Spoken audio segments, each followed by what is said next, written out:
el padre José de Jesús Aguilar Valdés y la producción de En tu Camino, lamentamos profundamente el sensible fallecimiento de nuestro compañero y amigo, el licenciado Arturo González Orduño, director de Telefórmula y director de noticias de esta empresa. Elevamos nuestra oración para que Dios fortalezca y brinde resignación a su familia. Descanse en paz. Querido Arturo González, siempre, en tu camino, estuvo el amor a tu familia y el servicio a tu profesión como comunicador. En tu camino, estuvimos todo el equipo de Grupo Fórmula. Y hoy, Dios, en tu camino, te lleva a la vida eterna. Gracias por todo. Descansa en paz. Te recordaremos siempre el padre José de Jesús Aguilar Valdés y todo el equipo de En tu Camino.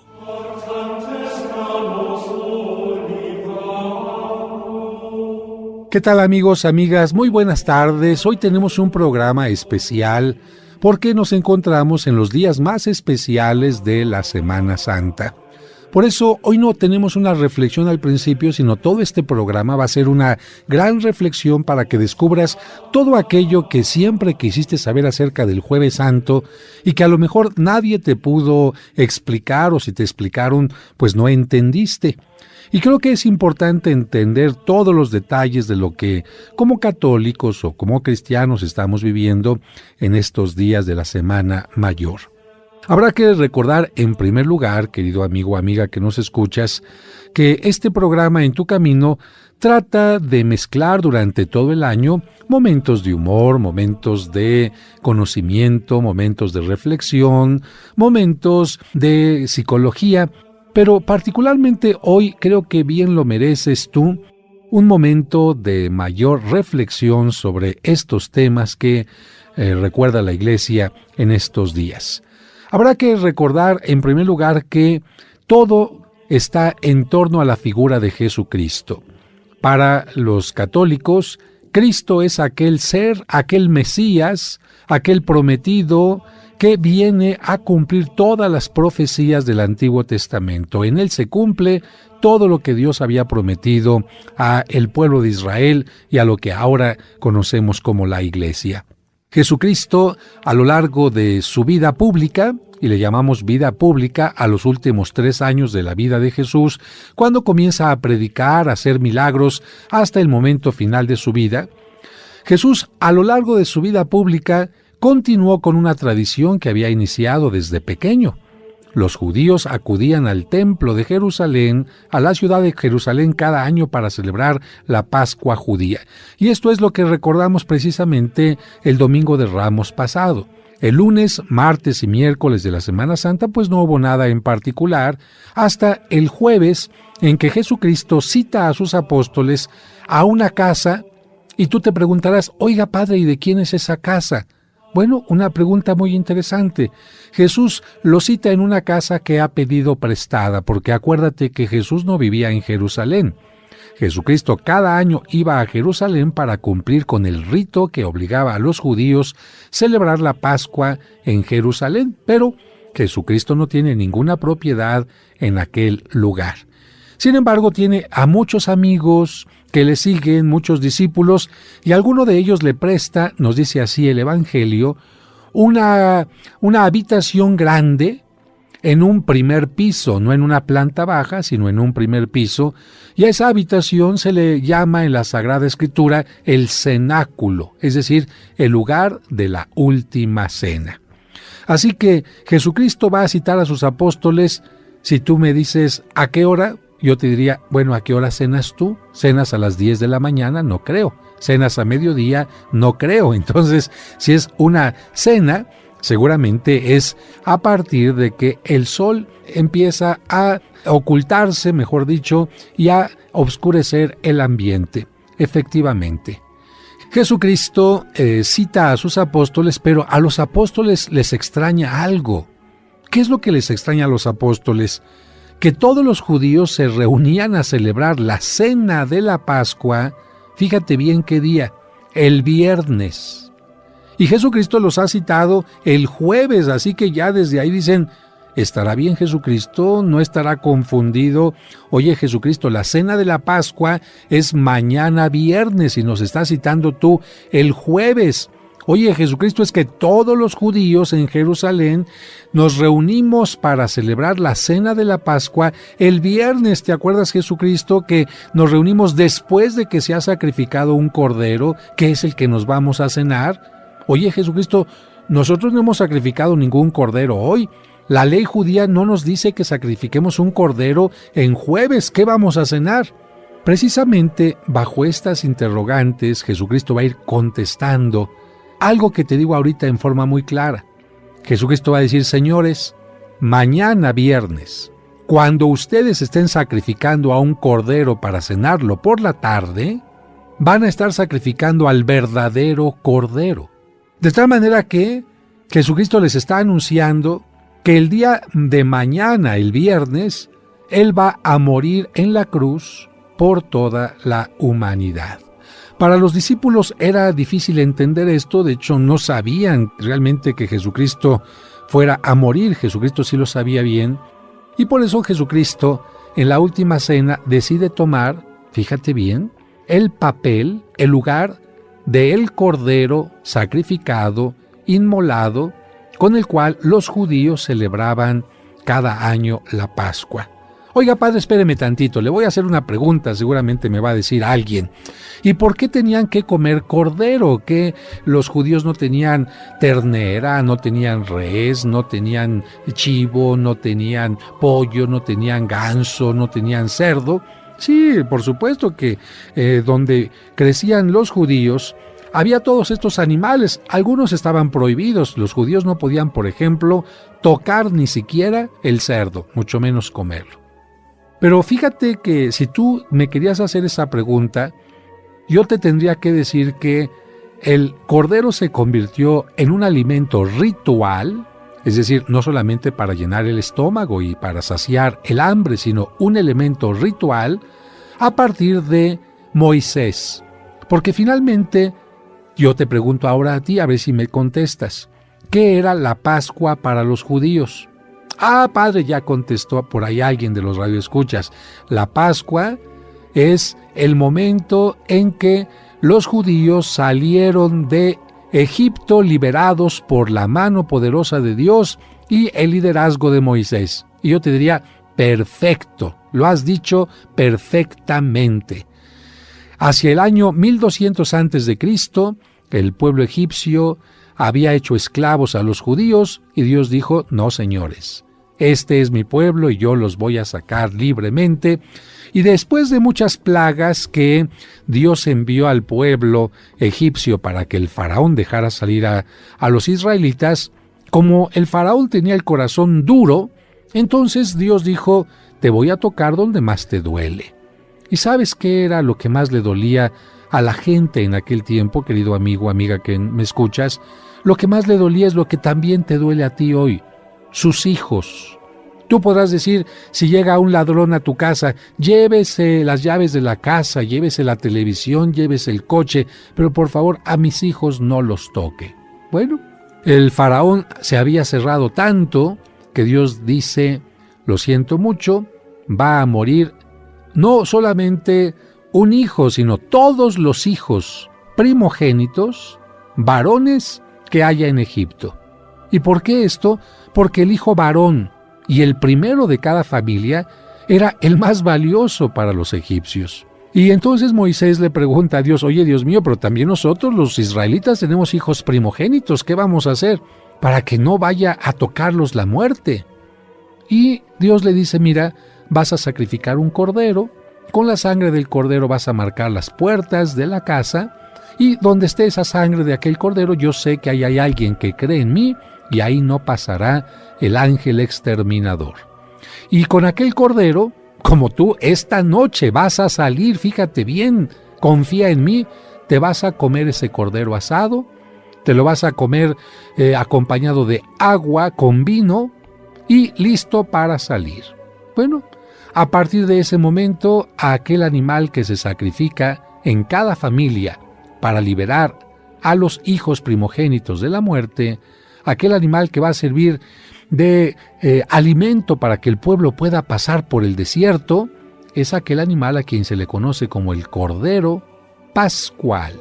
El Cordero de la Pascua, que tenía que ser asado y degollado, por supuesto. Antes de consumirlo, no se le debería quebrar ni uno solo de los huesos. Así que vamos a un corte y continuamos explicando todo lo del Jueves Santo.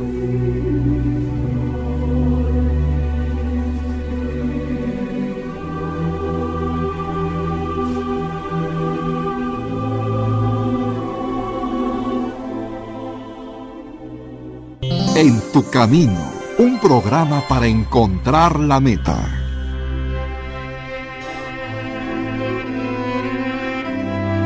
Descanse en paz, Arturo González Orduño. Querido Arturo González, gran amigo, todo el equipo de En tu camino te da las gracias por todo tu servicio y entrega generosa a lo largo de tu vida. Y ahora que el Señor te ha llevado a su presencia, le pedimos que te dé el descanso eterno y la vida eterna.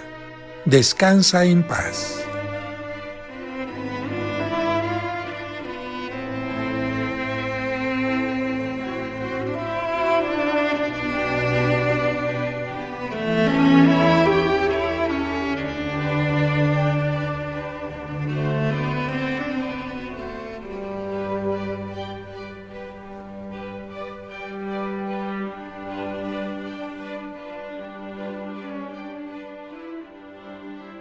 En tu camino, un programa para encontrar la meta.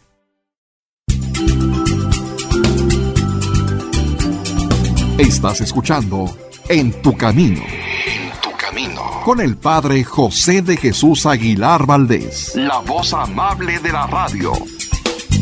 En Jesús puse toda mi esperanza. Él se inclinó hacia mí. Cristo siempre ha llamado a personas para que colaboren en su misión. Por ejemplo, a los 12 apóstoles, los muchos santos y santas a lo largo de la historia, y por supuesto a nuestros sacerdotes.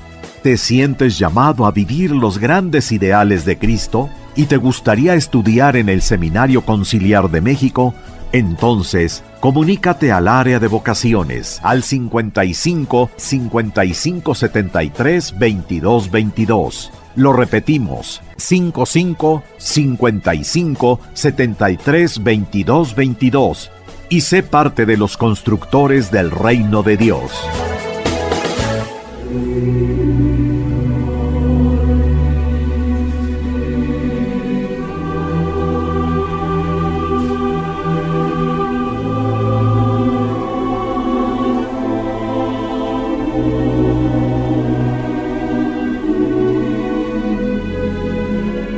Muchas gracias por continuar con nosotros en esta transmisión, en este Jueves Santo, y el Padre José nos ha platicado de cómo Moisés liberó al pueblo de Israel de la esclavitud de Egipto. Así es, Sergio, y vamos a continuar con este programa, ahora ya con la presencia también de David Chávez, que se integra a nosotros. Y les estaba comentando, queridos amigos, amigas, lo que es la Pascua para el pueblo judío. Porque si nosotros no entendemos lo que era la Pascua para el pueblo judío, para Jesucristo y toda la gente de su tiempo, pues no podremos comprender por qué hizo determinadas cosas. Así que, David, tú que has estado en Egipto, seguramente leyendo la palabra de Dios allá, imaginándote cómo el pueblo estuvo de esclavo durante mucho tiempo, y hacia el año 1200, ya bajo el reinado de Ramsés, es liberado el pueblo por Moisés. Te imaginarás en aquel ambiente del desierto al pueblo celebrando esta cena pascual. ¿Te acuerdas tú cuáles son los elementos principales de esta cena pascual, no, David? Sí, padre, efectivamente, los elementos de esta cena serían el cordero pascual, el vino mezclado con agua y, por supuesto, el pan ácimo. Fíjate que exactamente estos tres elementos que acabas de mencionar tú son los elementos que hay en la última cena que Cristo va a celebrar el Jueves Santo. De hecho, a partir de la salida de Egipto, cada año que coincida con la primera luna llena de primavera, el pueblo judío va a celebrar su libertad, la libertad de Egipto, la libertad de los judíos que salieron de Egipto. Y claro, esto lo van a hacer al principio en una forma muy sencilla cuando van caminando por el desierto, Sergio, pero cuando llegan a Jerusalén las cosas van a cambiar porque ¿qué crees que construyen después Jerusalén con el gobierno de Salomón? Construyen el templo. Efectivamente. Y a partir de la construcción del templo, ahora el sacrificio del cordero que tenían que hacer cada año, pues lo van a realizar ahora en el templo. De tal manera que es en el templo donde se realiza el sacrificio del cordero, que ya hemos dicho se tiene que degollar, se tiene que desangrar y después comer asado. Pero antes de irnos al corte decíamos algo muy importante, que no le tenían que quebrar. No le tenían que quebrar ni un solo hueso. Muy bien, entonces ya vamos entendiendo. ¿A qué hora se imaginan ustedes, queridos amigos, amigas, Sergio, David, que era el sacrificio de este cordero? Era por ahí de las 3 de la tarde. El viernes era efectivamente antes del sábado, porque el sábado era el gran Shabbat de los judíos. Tenían que sacrificar el cordero en la mañana, pero a más tardar, tenía que ser esto a más tardar cuando el sol estuviera cayendo. Vamos a decirlo de otra manera. Cuando el sol se estuviera ocultando, el cordero ya tenía que estar asado. Porque hay que acordarse que a partir de que caía el sol, los judíos no podían trabajar, no podían cocinar, no podían ofrecer sacrificios ni nada. Esto era la ley judía. Así que tenían que sacrificar al cordero. Muchos iban el viernes tempranito y hacia las 3 de la tarde era como el momento culmen de sacrificio de muchos corderos, uno por familia, para que todos pudieran comerlo según la norma judía. Bueno, esto era precisamente el Viernes Santo. Y Jesucristo adelanta la cena que tenía que tenerse con todos los judíos el viernes, la adelanta para el jueves. Y el jueves dice, yo quiero celebrar una cena con ustedes.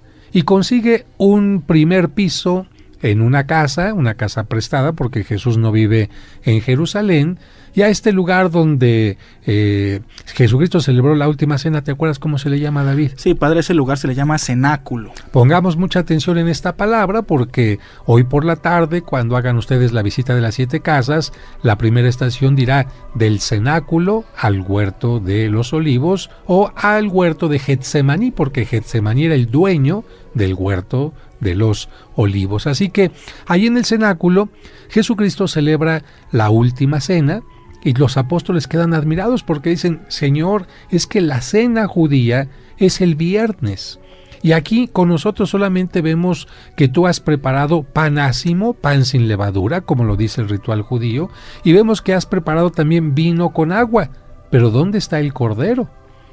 Y entonces Jesucristo, ¿qué les va a decir? ¿Dónde está el cordero? Es cuando les dice que Él es el Cordero de Dios que quitará el pecado del mundo. Efectivamente, ahí en ese momento Jesucristo dice, ya vamos a cambiar los rituales antiguos. Ya no es un animal el que los libera como en tiempos de Moisés, sino será el Hijo de Dios el que va a entregar su vida por ustedes. Pero entonces, ¿cómo nos vamos a comer al cordero?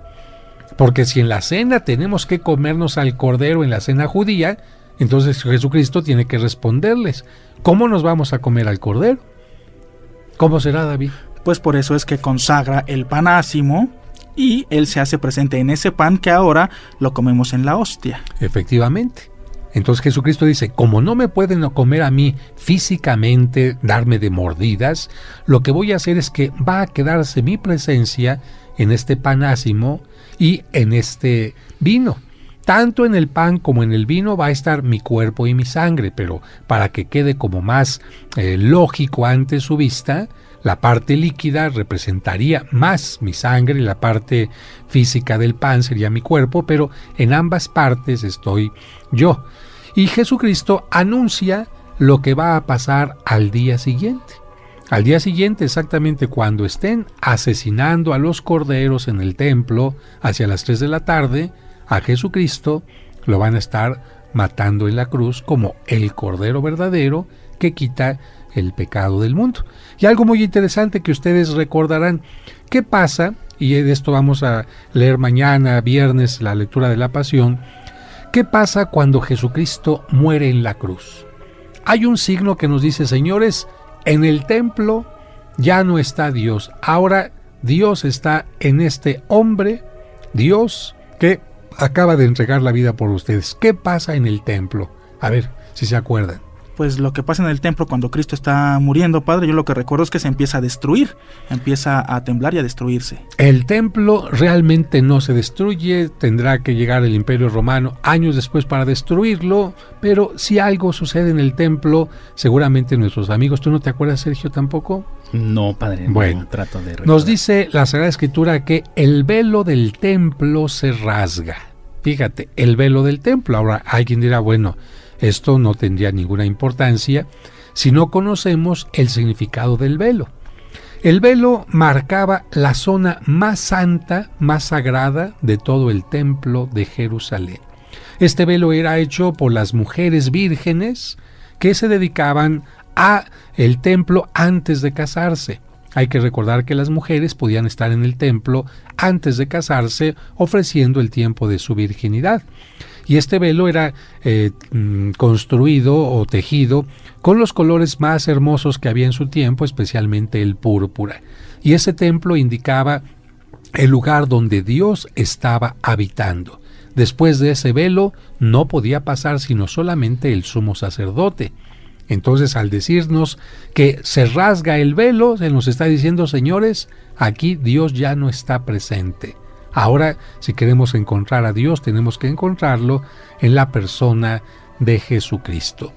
De tal manera que entonces los apóstoles, poco a poquito, no en el momento de la última cena, sino mucho tiempo después, van a comprender lo que Jesucristo les dijo. A raíz de ir viendo poco a poquito la última cena, la pasión, la resurrección, van a ir entendiendo este tipo de cosas.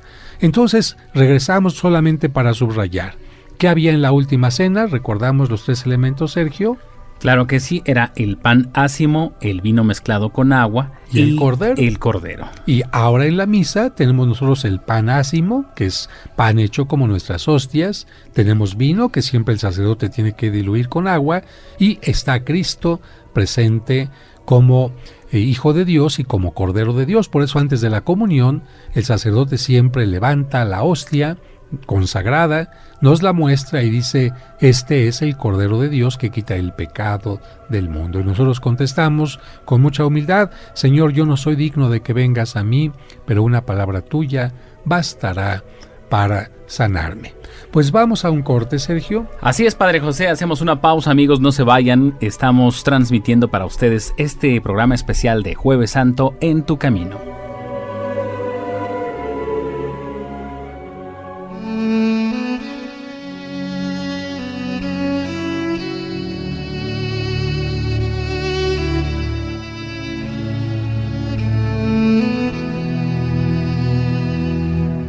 Señor, hoy inicia un nuevo mes en nuestro calendario. Ayúdanos a agradecer la oportunidad de vida que nos das, a vivir con alegría y entusiasmo, a bendecirte con tu providencia que nos ayuda a tener casa, vestido y sustento. Ponemos nuestra vida y la de nuestros seres queridos en tus manos. Cuídanos y llénanos de tus bendiciones. Que tu divina providencia se extienda siempre y en cada momento, para que nunca nos falte casa, vestido y sustento. Amén.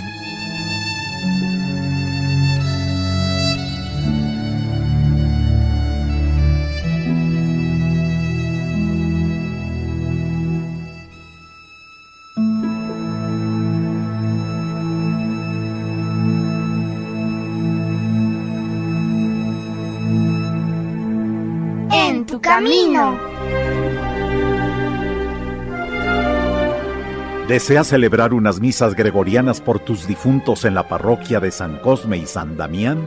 Es decir, misas ininterrumpidas durante todo un mes. Pide informes al 55 55 66 77 44 de 9 a 2 y de 5 a 7.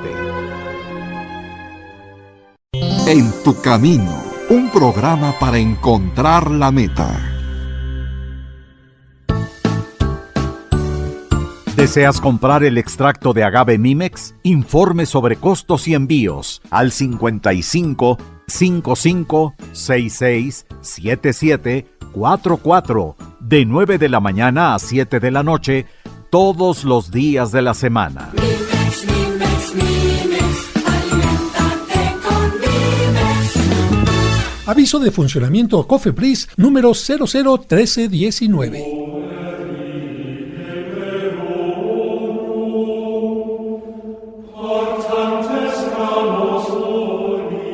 Continuamos, amigos, a través de Fórmula Femenina 1470 en este Jueves Santo, acompañándote en tu camino. Padre José, pues bueno, ahorita la explicación que nos ha dado es muy muy importante para saber el significado del Jueves Santo, pero bueno, yo tengo todavía un poquito de dudas, quisiera saber cómo se celebra todo esto ahora en estos tiempos. Padre José, también sería muy interesante que pudiera explicarnos el significado de la visita de las 7 casas. Bueno, pues vamos precisamente en este bloque a responder estas dos preguntas que ustedes hacen y que nuestros amigos seguramente también tendrán curiosidad por saber. Mira, Sergio, si estamos diciendo que el jueves Cristo instituyó la última cena, instituyó la Eucaristía, instituyó la Santa Misa y en ese momento ordenó a los apóstoles como sacerdotes, pues entonces la Iglesia el Jueves Santo recuerda a todos los fieles que es el día de la Eucaristía y por eso el Jueves Santo todo mundo tendría que comulgar. Por eso en todas las iglesias del mundo hacia las 5 de la tarde el sacerdote celebra la misa de la institución, donde se hace un énfasis especial en que Cristo se ha quedado en el pan y en el vino. Pero antes de ese momento también el sacerdote recuerda otro elemento que Jesucristo hizo en la última cena, que fue el lavatorio de los pies.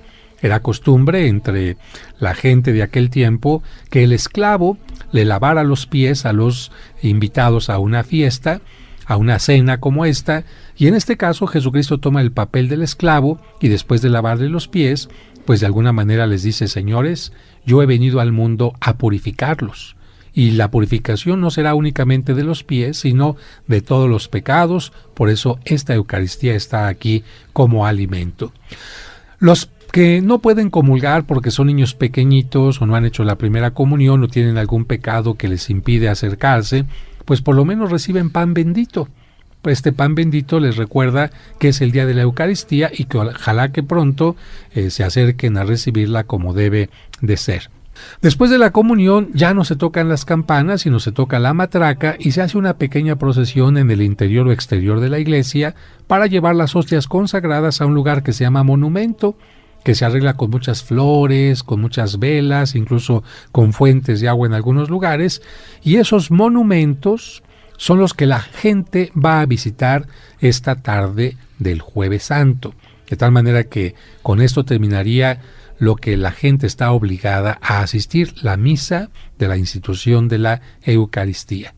Y ya como una cosa opcional para aquellas personas que quieran obtener la indulgencia, que es una forma de quitar el tiempo que uno va a pasar en el purgatorio, entonces se hace ya en forma opcional la visita de las 7 casas.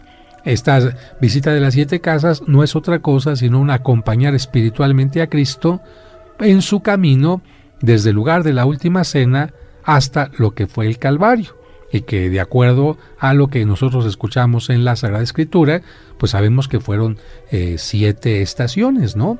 Estaciones significa detenerse en un determinado lugar, y se le llama así porque la gente en Jerusalén acostumbra desde tiempos antiguos caminar por estas calles de Jerusalén saliendo del lugar de la última cena, ir caminando 7 puntos hasta llegar al Calvario.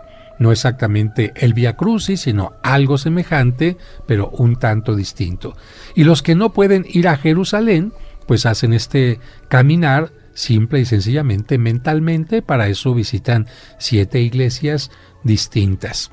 Y vamos a recordar entonces, David, ¿cuál sería el punto de partida? El punto de partida de esta visita sería en Israel, en ese momento, el cenáculo, el lugar de la última cena. Bien, ese es el punto de salida, sin embargo, no es la primera casa, sino en este caso la primera visita o la primera casa o el primer paso va a ser el huerto de Getsemaní. Entonces la primera estación del cenáculo al huerto de Getsemaní. ¿Tú por qué crees que haya ido Jesús a un huerto, Sergio? Para poder, digamos, orar más a solas o, pues sí, digamos, estar en un lugar fuera de la ciudad. Exactamente, no está totalmente fuera, está a la orillita, pero es un lugar tranquilo, pues nadie va a pernoctar en un huerto, ¿no? Claro. Jesucristo quiere hacer oración, simplemente pasa una pequeña bajada de una parte de un cerrito donde él estaba, pasa por una bajadita que se llama el Torrente Cedrón y después llega enfrente al Huerto de los Olivos y ahí se dedica a hacer oración acompañado de los discípulos que lamentablemente se duermen. Esos momentos ya son momentos de agonía porque Jesucristo sabe que en cualquier momento va a llegar el traidor. Y de hecho así es. Como es de noche, aunque hay luna llena, como es de noche, el traidor le ha dado a la guardia que va a prender a Cristo una señal. Porque si es de noche, en lo oscuro no vayan a atrapar a otro y entonces tiene que ser una señal muy cercana. Tiene que acercarse mucho a la persona adecuada para que no se equivoque. Y entonces, ¿qué señales dio Judas a la guardia, David? Bueno, Judas indicó a los guardias que a la persona que él le diera un beso en la mejilla, esa sería la persona que tenían que aprender. Efectivamente, porque Judas podía haberse encontrado a lo mejor con algún apóstol antes, pero el acercamiento a Jesús sería a través de un beso, y así lo hace Judas, y en ese momento va ya la segunda estación, que sería del huerto de Getsemaní a la casa de un líder del Sanedrín de los judíos que se llama Anás. Como Anás no tiene la autoridad para juzgar a Cristo, lo tiene que llevar con el jefe principal de los judíos, que es el sumo sacerdote. Y así iremos a la tercera estación, que será de la casa de Anás a, ¿cómo se llama el sacerdote principal de aquel tiempo, Sergio? Caifás. Efectivamente. Entonces llegan ya a la casa de Caifás y ahí es donde comienza propiamente el suplicio de Jesucristo. Antes ha sido miedo, un poco de zozobra, pero en la casa de Caifás empieza a recibir todo tipo de improperios, golpes, lo tienen encerrado, lo tienen amarrado y se pasa toda la madrugada, podríamos decir casi hasta las 7, 8 de la mañana, en la casa de Caifás, donde deciden entregarlo a Pilato. Y entonces ya la mañana del viernes, esa sería la siguiente estación, de la casa de Caifás al lugar donde estaba Pilato, que se llamaba como David. El pretorio. Efectivamente, una gran casa donde estaba incluido el espacio para los guardias y para todos aquellos que servían a este representante de Roma, que era Poncio Pilato. Fíjate bien, Pilato, no Pilatos, porque hay mucha gente que dice la palabra Poncio Pilatos y es Poncio Pilato. Y una vez que lo recibe Pilato, pregunta cuál es la jurisdicción de Jesucristo, es decir, a ver, ¿de qué parte eres? ¿En qué región vives? Y Jesucristo dice, yo vivo en Galilea. Ah, bueno, pues si vives en Galilea, a mí no me toca estar al cuidado ni hacer ningún juicio sobre tu persona, porque tu jurisdicción está en las manos del representante de Roma en Galilea. ¿Y quién era el representante de Roma en Galilea? En ese momento era Herodes. Herodes, efectivamente. No Herodes el del tiempo y que nació Jesucristo, que mandó matar a los niños pequeños, sino un Herodes totalmente distinto. Y lo manda Pilato a Herodes, de tal manera que estamos ya en la siguiente estación, que sería la quinta. Herodes no quiere juzgar a Cristo, dice, yo no vine a trabajar a Jerusalén, hazme un milagro. Jesucristo no le hace ningún milagro a Herodes porque quiere hacer quedar claro que los milagros no son por capricho. Herodes, enfadado, lo regresa a Pilato nuevamente y estamos en la sexta estación, y Pilato finalmente concluye enviándolo al Calvario, y esta sería la séptima estación. Así que estas serían las 7 casas. Se pueden hacer para las personas que pueden caminar en 7 iglesias distintas, para quienes no pueden caminar en la misma iglesia, y para quienes ni siquiera pueden ir a la iglesia, lo pueden hacer meditando y haciendo la oración adecuada en su casa, en el hospital o donde se encuentren. Y si han recibido la comunión porque fueron a la iglesia y comulgaron, o porque les llevó la comunión un ministro de la comunión a los enfermitos, pueden recibir la indulgencia que requiere haber recibido la comunión, pedir por el Papa y por la Iglesia y hacer la intención de estas 7 casas. Amigos, no se vayan, hacemos una pausa y regresamos con más aquí en Tu Camino.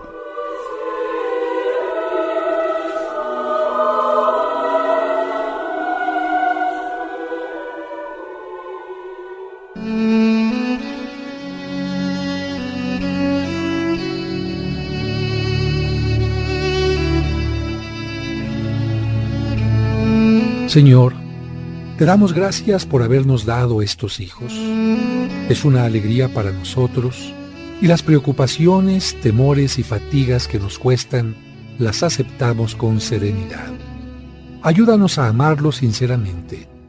A través nuestro has hecho surgir vida. Desde toda la eternidad tú los conocías y amabas. Danos sabiduría para guiarlos, paciencia para instruirlos, vigilancia para acostumbrarlos al bien mediante nuestro ejemplo. Fortalece nuestro amor para corregirlos y hacerlos más buenos. En ocasiones es tan difícil comprenderlos, ser como ellos nos desean, ayudarlos a hacer su camino. Enséñanos tú, Padre bueno, por los méritos de Jesús tu Hijo y Señor nuestro. Amén.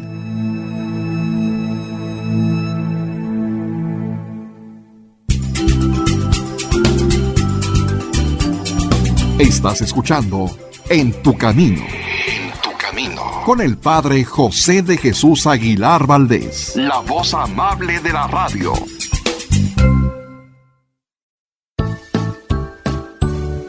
¿Deseas comprar el extracto de agave Mimex? Informe sobre costos y envíos al 55 55 66 77 44 de 9 de la mañana a 7 de la noche todos los días de la semana. Mimex, Mimex, Mimex, aliméntate con Mimex.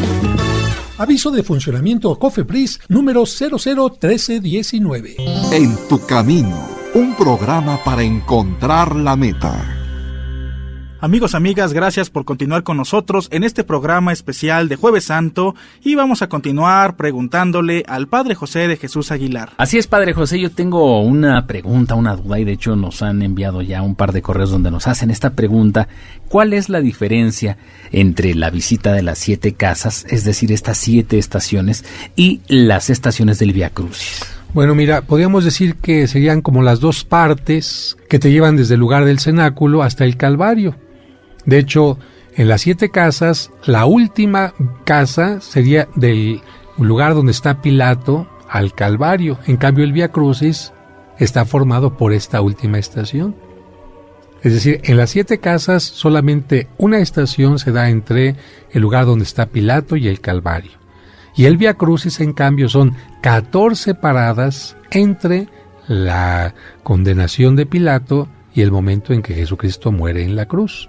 Es decir, es un momento que puede continuar lo de las 7 casas o que puede ser mucho más amplio, porque el Vía Crucis no es solamente llegar al Calvario, sino el momento en que desnudan a Cristo, el momento en que lo clavan, el momento en que muere en la cruz, el momento en que desciende en su cuerpo de la cruz. De tal manera que con estos elementos que son como muy prácticamente entendibles, especialmente cuando hay un dibujo, cuando hay una estampita, cuando se va leyendo una parte de la Biblia, especialmente los niños y los adultos pueden ir recordando cuáles son los momentos más importantes en este momento final de la vida de Cristo. Pero lo más interesante es que el Viernes Santo, que es el día de la muerte de Cristo, se pone más atención ya en la pasión como tal.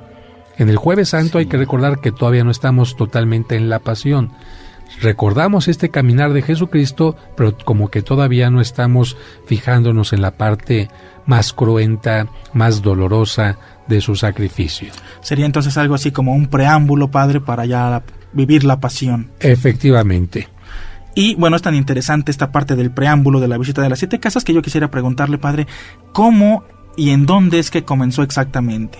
Bueno, no tiene un origen exactamente de una fecha exacta y un lugar exacto, porque sabemos que en Jerusalén había grupos de personas que hacían una peregrinación, que recorrían estos lugares de las 7 casas poco a poquito, pero sabemos que esto se oficializó en Roma cuando comenzaron a existir los llamados años santos, que comenzaron siendo primero cada 50 años y después cada 25 años. Los peregrinos que iban a Roma, para poder recibir la indulgencia especial de peregrinos, tenían que visitar las 7 principales basílicas de Roma. Y las principales basílicas de Roma son donde está la tumba de San Pedro, la Basílica del Vaticano, donde está la tumba de San Pablo, la Basílica de San Pablo Extramuros, donde está el pesebre del Niño Jesús, la Basílica de Santa María la Mayor, donde es la Catedral del Papa, la Basílica de San Juan de Letrán, que tiene restos de los 2 Juanes, Juan Evangelista y Juan el Bautista.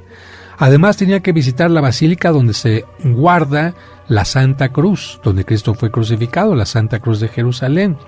Tenía que visitar la basílica donde está el sepulcro de San Sebastián, uno de los principales santos de Roma, y la basílica donde están los primeros 2 diáconos y los más importantes que hubo en la antigüedad, que son San Lorenzo y San Esteban, en la Basílica de San Lorenzo. Quienes visitaban estas 7 basílicas tenían la indulgencia de haber asistido a Roma, pero como no todos los peregrinos podían acudir a Roma, pues el Papa dijo: si en Roma todos los años santos cualquier día se puede obtener la indulgencia visitando estas 7 basílicas, en cualquier parte del mundo, los peregrinos que hagan un recorrido el Jueves Santo será como si hubieran viajado hasta Roma. Y este es pues el origen de esta visita de las 7 casas. Así que, queridos amigos, amigas, antes de que termine este programa, recapitularíamos un poco. Hoy, Jueves Santo, el cardenal se ha reunido en la Catedral de México con todos los obispos auxiliares, con todos los sacerdotes, donde hemos renovado nuestra fe, nuestro compromiso de sacerdotes como un seguimiento a Jesucristo que nos enseñó a dar el servicio a nuestros semejantes. En esta celebración de los Santos Óleos en Catedral, además de haber renovado nuestro compromiso sacerdotal, hemos recibido la felicitación de la gente que se acercó a nosotros a felicitarnos por el Día del Sacerdocio, pero el cardenal ha bendecido también los óleos que se van a ocupar durante todo el año para los sacramentos. El óleo de los catecúmenos, que es el óleo que se le pone a los niños que se bautizan, el óleo de los enfermos, que se utiliza para la unción de los enfermos, y el santo crisma, que se utiliza para la confirmación.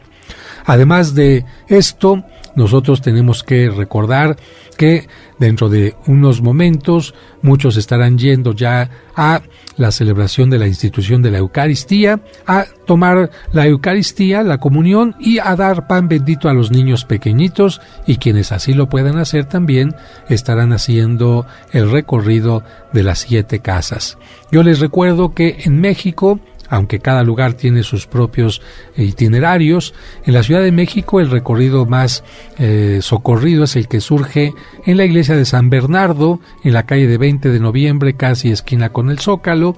Se continúa al Sagrario Metropolitano, de ahí a la Catedral, de ahí a la iglesia de Santo Domingo, de ahí a la Profesa, de ahí a San Felipe de Jesús, y se termina en la iglesia de San Francisco de Asís.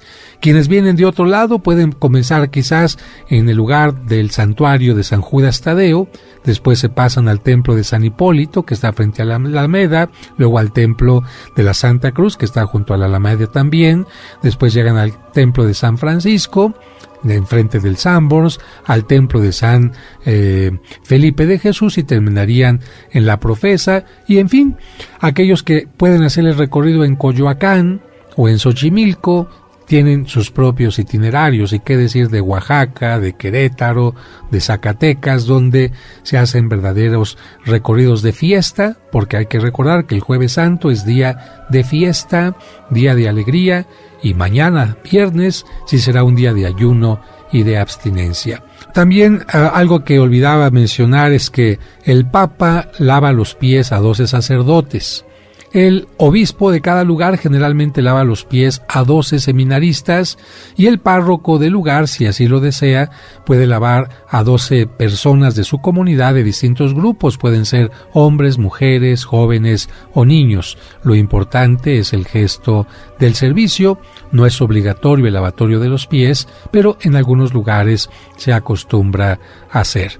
Que tengan un buen Jueves Santo, y vamos a terminar con un canto que nos recuerda que Cristo se queda presente en el pan y en el vino. Gracias, Sergio. Gracias, David. Muchas gracias, amigos. Hasta mañana. Gracias por el favor de su atención. Hasta la próxima. Que Dios los bendiga.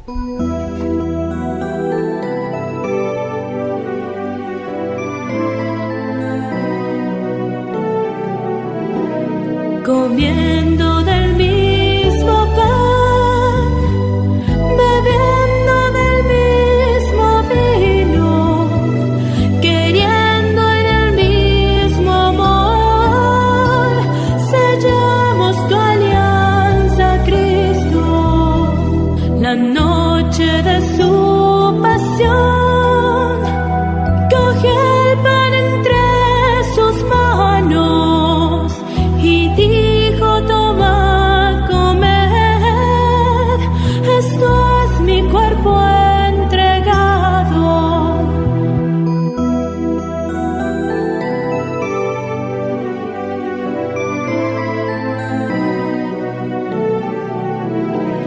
Comiendo